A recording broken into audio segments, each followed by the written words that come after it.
재미있는 조사 연구가 있어서 말씀을 드립니다. 모유를 먹고 자란 신앙인과 분유를 먹고 자란 신앙인의 신앙에 대해서 조사를 했는데, 모유를 먹고 자란 사람이 아멘 그런다면 분유를 먹고 자란 신앙인은 아멘 이런답니다. 근데 놀라운 것은 염소젖을 먹고 자란 신앙인은 아멘 이런다는 거죠. 여러분들은 어떤 신앙인인가요? 한번 여러분들의 신앙을 체크해 보겠습니다. 할렐루야! 모유를 먹고 컸는지 잘 구별이 잘 안 되는데요. 자, 우리 교회가 다음 주일에 19살이 됩니다. 19년 동안 우리 교회를 지켜주시고 또 이제 목회를 정리할 나이가 된 늙음악한 목사가 아직도 치열하게 꿈을 꾸며 목회할 수 있도록 도와주신 하나님께 감사를 드립니다. 저는 늘 교회다운 교회는 어떤 모습일까를 고민하면서 지금까지 목회를 해오고 있고, 또 목회하는 동안, 살아있는 동안은 어떤 꿈을 꾸면서 달려가야겠다 이렇게 생각하고 있습니다. 우리 하나님은 엄청나게 멋진 꿈을 가지고 계신 굉장히 위대하신 하나님이시고, 또 우리들은 그 하나님의 꿈을 이루어드리는 그런 사명을 받은 그리스도인들입니다. 그래서 우리 교회가 하나님의 꿈을 이루어드리는 드림교회잖아요. 우리 교회가 처음 생길 때, 그때 2002년이었는데 무슨 일이 있었는지 아시겠어요? 5월 31일부터 6월 30일까지 2002년 대한민국 월드컵이 한창 진행될 때, 그때 우리 교회가 하여간 그랬습니다. 기구한 운명을 갖고 태어나기는 했지만 하나님의 은혜로 19살 먹기까지 하나님이 우리를 인도하시고 우리에게 부흥을 주시고 우리에게 걸맞는 꿈을 주셔서 여기까지 이르게 하셨습니다. 만일에 우리에게 꿈이 없었다면 아마 우리들은 어쩌면 지리멸렬한 그런 교회였겠죠. 우리들의 크기는 우리들의 꿈의 크기와 비례합니다.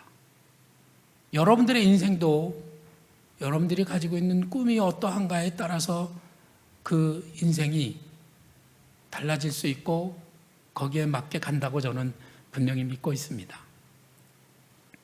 오늘 우리는 바디메오라고 하는 맹인 거지 이야기를 통해서 하나님의 꿈과 우리의 꿈에 대한 그런 대화를 나누려고 합니다. 오늘 읽은 성경 말씀 45절에 보면 디메오의 아들인 맹인 거지 바디메오가 길가에 앉아 있다가, 이런 말씀이 있어요. 바디메오는 디메오의 아들이라고 합니다. 바라고 하는 그 단어가 누구누구의 아들이라는 뜻이거든요. 바, 디메오. 그러면은 디메오의 아들 이런 것입니다. 그걸 읽을 때 바디메오 그냥 이렇게 읽지 말고 바, 디메오 이렇게 읽어야 되겠죠. 그런데 이 디메오라고 하는 사람은 그러면 어떤 사람이었을까? 물론 우리는 그의 인생을 잘 알지 못해요. 그러나 성경에는 그 이름의 뜻에 그의 인생이 대부분 반영이 되어 있죠. 그 이름 디메오는 불결하다라고 하는 뜻을 가지고 있어요. 그러면 그는 어떤 사람이었을까요? 불결했어요. 씻지 못했어요. 옷을 자주 갈아입지 못했어요. 사람들이 지나갈 때 냄새 난다고 그랬어요. 어떤 사람이었을까요? 그도 거지였고, 그가 아들을 낳는데 바디메오도 지금 거지입니다. 그의 인생은 굉장히 잘난 인생이 아니에요. 태어날 때부터 못난 인생이고 기구한 운명을 가지고 태어난 것이죠. 그러나 오늘 우리는 그의 인생이 어떤 결말을 가져온다는 거 알고 있죠. 예수님을 만나서 그가 눈을 뜨게 돼요.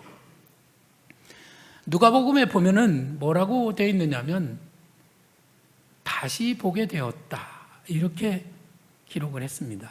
누가는 의사였거든요. 다른 사람이 기록할 때 바디메오가 보게 되었다 이렇게 썼는데 누가는 다시 보게 되었다 이렇게 말했어요. 재밌죠?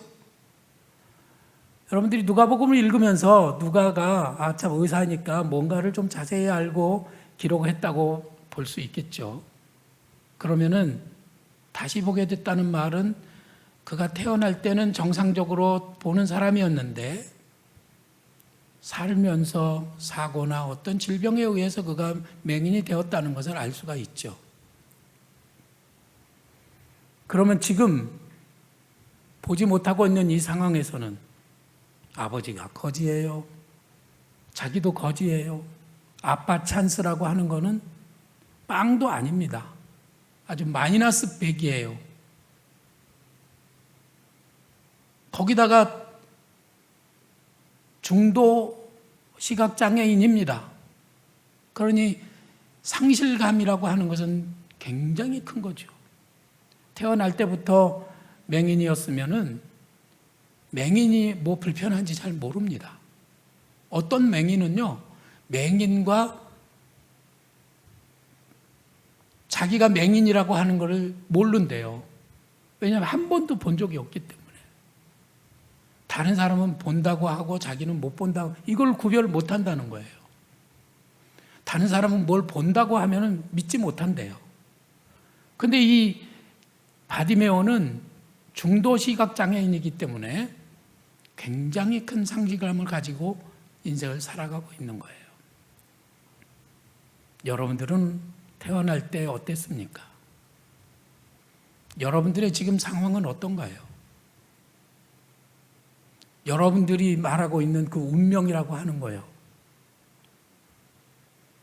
이 사람 태어날 때부터 거지고 중도 시각장애인이면 그는 뭐 거지나 해야지 뭐.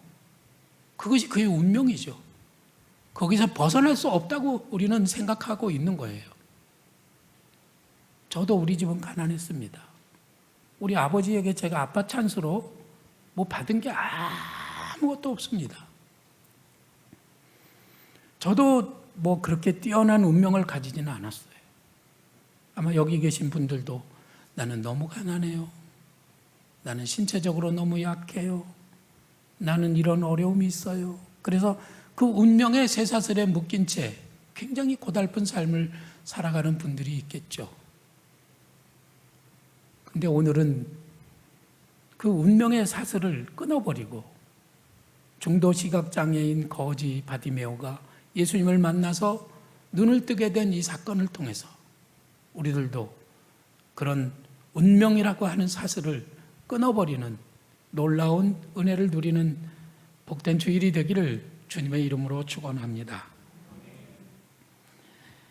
자, 바디메오가 길가에 앉아 있다가 나사렛 예수가 지나가신다는 말을 들었습니다. 이때는 유대인의 최대 명절인 유월절을 지키기 위해 예루살렘을 향해서 수많은 사람들이 순례의 길을 가고 있었어요. 여리고는 갈릴리에서 예루살렘으로 가는 길목이거든요. 한번 생각을 해보세요. 우리나라의 명절 때 고속도로에 차가 얼마나 많은가. 그렇게 많은 사람들이 지금 이 여리고를 지나서 예루살렘으로 가고 있다고 상상을 해보십시오. 수많은 사람들이 지나가는 길목에 거지들이 앉아서 대목을 보고 있습니다. 이 대목에 벌어서 또 한철 먹고 살아야 합니다.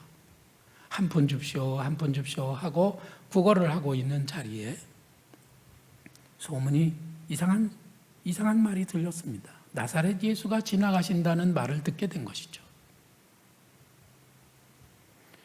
이 바디메오는 다른 거지들과 함께 한 푼 줍쇼, 한 푼 줍쇼 고개를 조아리며 구걸을 하다가 예수님이 지나간다는 소식을 듣자 냅다 소리를 질렀습니다. 다윗의 자손 예수여, 나를 불쌍히 여기소서. 아니 주변에 있는 사람들이 그냥 귀청 떨어지는 것 같아서 깜짝 놀래가지고 꾸짖었죠. 조용히 하라고. 사람들은 그를 잠잠하게 했지만 예수님은 그를 거들떠보지도 않았어요. 그는 계속 소리를 지릅니다. 나사렛 예수여, 다윗의 자손 예수여, 나를 불쌍히 여기소서. 왜 그렇게 소리를 질렀을까요? 그가 예수님을 어떻게 알았을까요? 그는 아마도 여리고의 길목에 앉아 있다가 예수님의 소식을 언젠가 들었던 게 분명합니다. 자기는 이렇게 평생 거지로 맹인으로 살다가 죽을 그런 운명을 타고났지만은 예수님이란 분을 소식을 들었는데 그분은 안진병이도 일으키시고 나병 환자도 고치시는 분이고 심지어는 죽은 사람도 일으키시는 그런 분이시고 바람과 바다도 잠잠하게 하시는 그런 전능하신 하나님이실 뿐만 아니라 그분은 얼마나 사랑이 많은지 죄인들의 친구가 되시고 그에는 모든 사람들을 따뜻한 품에 안아주시는 그런 온유하고 겸손한 분이라는 소식을 들었던 거예요. 그때 그는 마음속에 예수님을 만나면 내 운명이 바뀌겠구나 하는 그런 꿈을 감히 갖게 된 것입니다.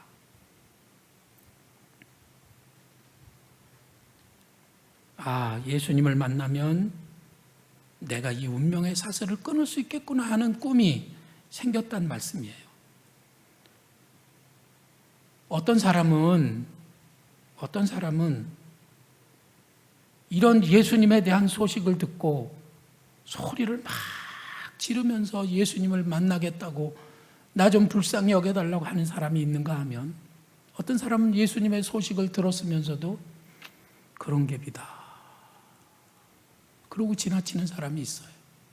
아마 여기 계신 분들은 예수님의 소식을 들었을 때 나도 그분의 은혜로 내 운명의 사슬을 끊으리라는 그런 마음으로 예수님을 믿게 됐으리라고 저는 봅니다. 그렇죠? 예수님은 우리 운명의 사슬을 끊으실 수 있는 분이에요. 근데 어떤 사람은요, 예수님이 나를 그렇게 사랑하신다고 그렇게 하는 것을 들었고 알고 있고 또 믿었다고 하는데 예수님의 그 은혜를 찬양하고 예배 드리러 나와서도 별로 기대를 하지 않아요. 아무 기대가 없어요. 그냥 이대로 살다가 죽지. 우리 아이는 그냥 고등학교 졸업하고 뭐 어디 취직해가지고 그냥 지 먹고 살면은 그냥 짐 덜고 그냥 괜찮겠다 이런 생각을 하고 사는 거예요. 이대로가 좋사오니 이거죠. 그러나 어떤 사람은 예수님의 소문을 들으면서 가슴이 쿵쾅거리면서 설레이면서 내가 내 이 기가 막힌 운명의 사슬을 나도 끊기를 원한다 이러는 거예요. 그러나 여러분, 예수님에 대한 소문을 듣고 꿈을 갖는다고 하는 것이 그냥 그대로 좋은 일이기는 하지만은 다른 사람들이 그것을 알고 박수를 쳐주고 지지해주고 너 좋은 꿈 가졌구나, 그래 너 반드시 그렇게 하기를 바래, 내가 또 도와줄게, 그렇지 않더라고요. 많은 사람들이 그렇지 못해요. 대부분의 사람들은 질투하고요, 시기하고요, 너는 틀렸다 그러고요, 너 못한다 그러고요, 꿈도 꾸지 말라 그러고 그럽니다. 그게 무슨 말이에요? 못 올라갈 나무는 쳐다보지도 말라고 하고 또 떡줄 사람은 생각지도 않는데 김칫국부터 마시지 말라고 하고요. 우리들이 그런 식으로 얘기를 한다고요. 그래서 일어나려고 그러면 자꾸 주저앉히고 뭐 기도 좀 하려고 그러면 시끄럽다고 그러고 그게 우리들 주변에 가지고 있는 생각인 거예요. 꿈이라고 하는 것은 반드시 꿈값을 치르지 않으면 꿈이 이루어지는 법이 없는 것입니다. 사람들이 이 바디메오를 눌러 앉히고 이 바디메오를 핍박을 하고 잠잠하라고 하고 떠들지 말라고 하고 그렇게 할 때 이 바디메오는요 더욱 소리를 질렀다고 그래요. 한번 제가 해볼까요? 놀라지 마세요. 다윗의 자손 예수여, 나를 불쌍히 여기소서. 더 소리 지르지 않으면 안 되는 그런 기가 막힌 간절함이 이 안에 있었기 때문에 예수님께 더욱 소리를 질렀던 것입니다. 어떻게 해서 그런 믿음을 가졌을까요? 구약 성경에는 굉장히 많은 기적들이 기록이 되어 있어요. 나병 환자가 깨끗하게 되고 죽은 자가 살아나고 또 기도를 해가지고 까마귀가 먹을 걸 갖다 주기도 하고 하늘에서 불이 내리기도 하고 대단한 기적들이 기록이 되어 있지만 놀랍게도 눈먼 자가 보게 되는 기적은 구약 성경에 없습니다. 한번 열심히 읽어보고 찾아보세요. 눈먼 자가 보게 된 기적이 있는가요? 없어요. 그럼 하나님께서 왜 눈먼 자의 기적은 없느냐? 그것은 예수님이 메시아로 이 땅에 오실 때 그분이 메시아라고 하는 표적으로 그걸 보여주게 하려고 남겨놓은 거예요. 그러니까 이 맹인이 자기가 눈을 뜨게 될 수도 있다고 하는 믿음을 갖는다고 하는 것은요, 보통 믿음이 아닌 거예요. 이분이 메시아이시고 이분이 다윗의 자손이시고 이분이 바로 우리를 구원해 주실 분이라고 하는 그 믿음이 아니면은 이 고백을 할 수 없는 거예요. 그러니 하나님이 그를 기뻐하셨을까요? 안 기뻐하셨을까요? 엄청 기뻐하셨겠죠. 그분은 나의 눈을 뜨게 하실 수 있는 분이라고 하는 믿음으로 예수님을 불러들였던 것이에요. 그는 자기 운명의 사슬에서 벗어나기로 결심했습니다. 거지로 땅만 내려다보고 살기를 원치 않았던 거예요. 나는 이제 거지 벗어나겠다. 나는 반드시 일어설 거야. 지금 여러분들의 삶에 만족하십니까? 아니면 이거 벗어나고 싶은 게 있나요? 있다면은 여러분들 가슴에도 예수님에 대한 꿈이, 예수님에 대한 그 약속의 말씀이, 다윗의 자손 예수에 대한 그 능력에 대한 믿음이 꼭 자리 잡게 되기를 간절히 바랍니다. 그러나 어느 날 기회가 왔습니다. 나사렛 예수가 지나가신다는 말을 듣게 된 거예요. 그냥 사람들 지나가는데 한 푼 줍쇼, 한 푼 줍쇼, 돈 떨어지는 거 그것만 챙기고 있었다면은 예수님이 지나가도 모르고 그냥 말았을 거예요. 근데 그는 마음속에 예수님이 언젠가는 갈릴리에서 나사렛에서 예루살렘으로 가시는 때가 있을 거야. 명절에는 반드시 이 앞을 지나가시겠지. 그러면 내가 반드시 그분을 만나야 돼. 그리고 기대를 걸고 있었던 거예요. 기대를 갖고 예배당에 오신 분과 기대 없이 그냥 오신 분은 엄청난 차이가 있다는 거 아시죠? 저는 여러분들이 오늘도 큰 기대를 갖고 오신 줄 압니다. 여러분들이 기대만큼 채워주시는 하나님이십니다. 그래서 바디메오는 동전이 떨어지는 소리를 들으면서 지나가는 사람이 누굴까를 계속 신경을 쓰고 있었던 거예요. 근데 예수님이라고 나사렛 예수시라는 말을 들으니까 그는 벌떡 일어나면서 소리를 냅다 질렀던 것입니다. 이해가 되시죠? 그는 사람들이 시끄럽다고 조용하라고 했지만은 그는 더욱 소리를 질렀습니다. 저는 그것을 여러분들에게 바디메오 전법이라고 말씀을 드렸던 적이 있었어요. 어떤 때 우리들은 내가 큰 꿈을 가지고 좋은 일을 하려고 할 때, 하나님 앞에 기도하려고 할 때 몸은 피곤하고 기운은 빠지고 어떤 때는 방해가 있고 낙심이 되고 그리고 포기하고 싶고 집어치우자 이런 생각이 들 때가 있어요. 그때는 우리가 어떻게 해야 되죠? 그때는 바디메오처럼 더욱 소리를 질러 다윗의 자손 예수여 나를 불쌍히 여기소서 하는 그런 기도를 드릴 수 있는 바디메오 전법을 여러분들이 좀 다들 쓰시기를 바랍니다. 네, 바디메오 전법. 기운이 없을 때 바디메오 전법, 힘들 때 바디메오 전법, 방해가 있을 때 바디메오 전법, 낙심이 될 때 바디메오 전법, 기가 막힐 때 바디메오 전법. 그러면 하나님은 우리를 반드시 들어주신다는 거예요. 바디메오가 더 잘났을까요? 우리가 더 잘났을까요? 우리는 바디메오보다 부자예요. 우리 바디메오보다 공부도 더 많이 했을 겁니다. 바디메오보다 훨씬 더 좋은 조건에 있어요. 그러나 우리가 바디메오보다 더 훌륭하다고 말하지는 곤란합니다. 바디메오는 그 모든 것이 아무것도 없지만은 오직 예수 그리스도에 대한 그 믿음, 그것은 대단한 믿음이었고 그 속에는 열정이 있었어요. 바디메오가 소리 한번 지르면은 예수님이 얼른 보고 네가 여기 있었구나. 그리고 그걸 고쳐주실 만도 한데 예수님은 바디메오가 소리를 막 지르고 그럴 때까지 기다리셨다가 그때서야 말씀하셨어요. 네게 무엇을 하여 주기를 원하느냐. 아니 왜 진작에 물어보시지 왜 이제 물어보시느냐고요. 하나님 왜 우리를 이렇게 힘들게 하시는 거예요? 하나님 왜 우리를 이렇게 아프게 하시는 거예요? 하나님 왜 우리를 기다리게 하시는 거예요? 우리들은 지레 죽겠어요. 빨리 좀 응답해 주세요. 그러는데 대부분 하나님은요, 우리의 믿음의 그릇을 지금 체크하고 계십니다.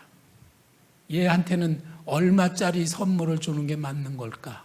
얘한테는 얼마짜리 상을 주는 게 맞는 걸까? 100리터짜리일까? 10톤짜리일까? 100톤짜리일까?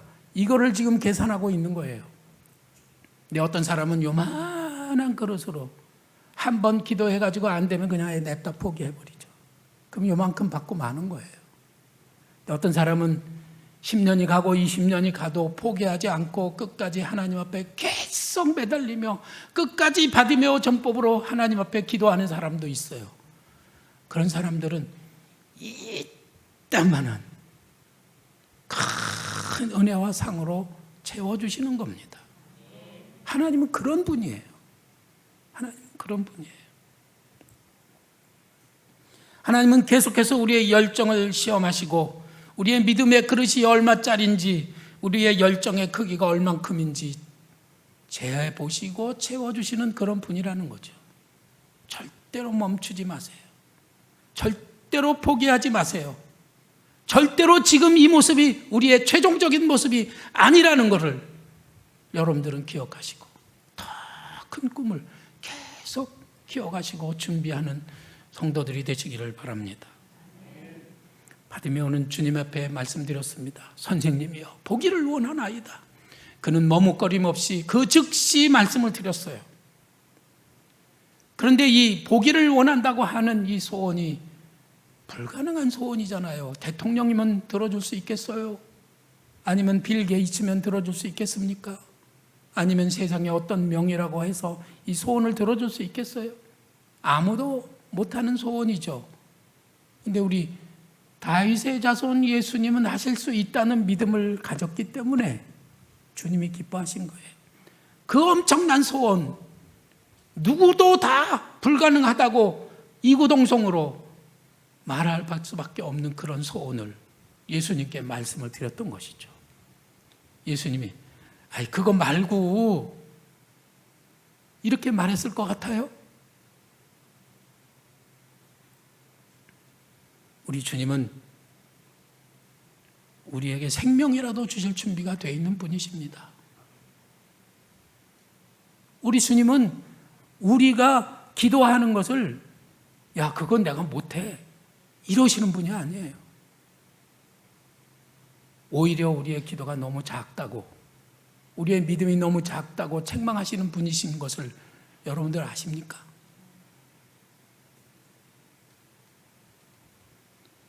우리 예수님은 불가능에 도전하고 운명의 사선에서 벗어나리라는 비전을 가지고 기도하는 것을 기뻐하십니다. 그걸 기뻐하세요. 알렉산더가 큰 땅을 정복하고 큰 나라를 이룬 다음에 부하들을 모아놓고, 자, 너희들이 이렇게 큰 나라를 세우기 위해서 전쟁을 하느라고 다들 수고했다. 죽은 사람은 어쩔 수 없지만 산 사람에게는 내가 상을 주고 싶다. 자, 너희들이 원하는 대로 말해라. 내가 줄 수 있는 거면 뭐든지 원하는 대로 다 주겠다.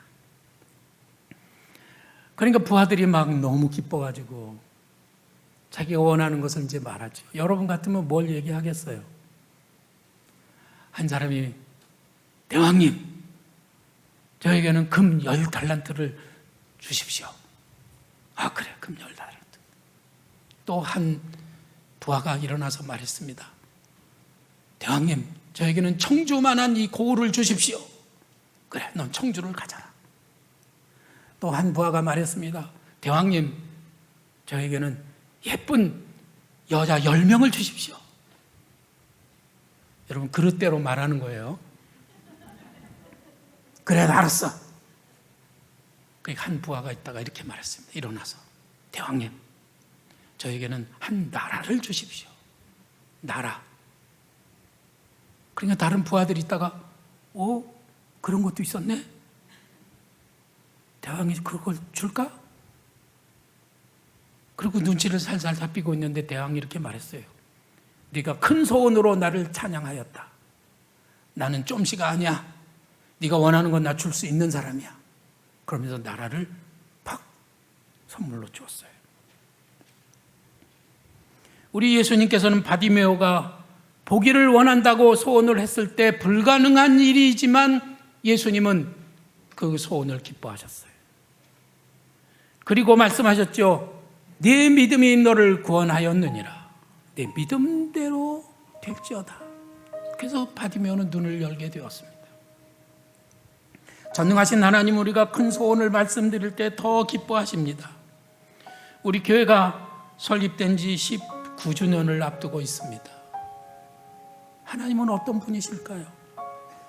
우리들이 생각하는 하나님은 얼마만한 분인가요? 요만한가요? 요만한가요? 상상할 수도 없이 크신 분인가요?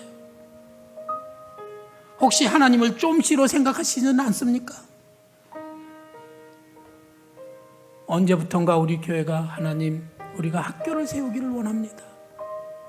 많은 사람들이 불가능하다고 그랬습니다. 우리 교인들 중에도 그거 되겠어? 하시는 분이 여러 분 있었습니다. 그러나 하나님은 이루셨어요. 시작은 미약하지만 나중은 심히 창대하게 될 겁니다. 불가능하게 보이는 일도 우리가 하나님 앞에 기도하면 이루시는 분이세요. 교회는 그것을 여러분에게 보여드렸고 우리 아이들에게 보여줬습니다. 이제는 성도들이 그 믿음을 가지고 하나님 앞에 꿈을 드려야 됩니다. 무엇이든지 가능하다면 여러분은 무슨 꿈을 가지고 하나님 앞에 기도를 드리겠습니까?